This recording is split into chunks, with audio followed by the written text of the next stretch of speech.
akin, may isda kami, may baboy at manok. So, ngayon yung ulam namin will be fried pampano. Pero alam nyo guys, ang dami ko realizations after ng vlog na to na napakamahal na mga bilihin na talaga. Yung mga manok, isda, baboy, ang tataasan ng mga presyo niya. Kahit sa palengke, minsan wala din sila mabenta. Lahat talaga, hirap na hirap. Kita naman natin yung struggle ng ating mga mangingisda. Kita din natin ang struggle ng ating mga vendors sa palengke. Yung mga nagtitinda, katulad po ni Ate Liza, wala na siyang mabenta, pinamimigay na lang niya kaysa mabulok sa kanya. Kaya lagi ko kayo nire-remind guys na sana sa darating na election, bumoto tayo ng tama. Mag-isip tayo bago tayo bumoto.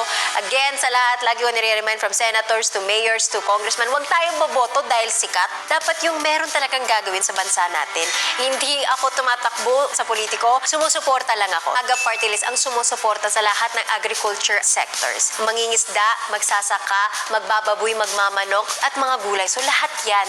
At sila talaga yung nakikita kong lumalaban. Kaya ako sumuporta. Dahil nakikita kong napakagaling talaga, napakabuti nila. At talaga may puso, may ginagawa talaga. Hindi yung puro arte lang sa Congress. Hindi po ako part ng AGA Party List. Isa lang po akong sumusuporta. At gusto ko din i-share sa inyo. Si Kong Nikki Briones, which is yung AGA representative, isa talaga siyang magsasaka ever since bata siya. So, alam niya talaga yung hirap na pinagdadaanan. Yung pagod, lahat yun, kasi pinagdaanan niya.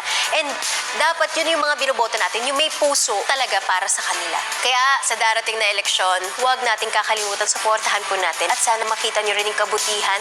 Huwag nyo kakalimutan kasi yung mga party list guys, nasa likod siya ng balota nyo. So, 117, AGA Party List. Magluluto na kami ng lunch namin at kakain na rin kami. Ganda ng lesson today and thankful ako and thank you sa inyo. I love you guys. Bye!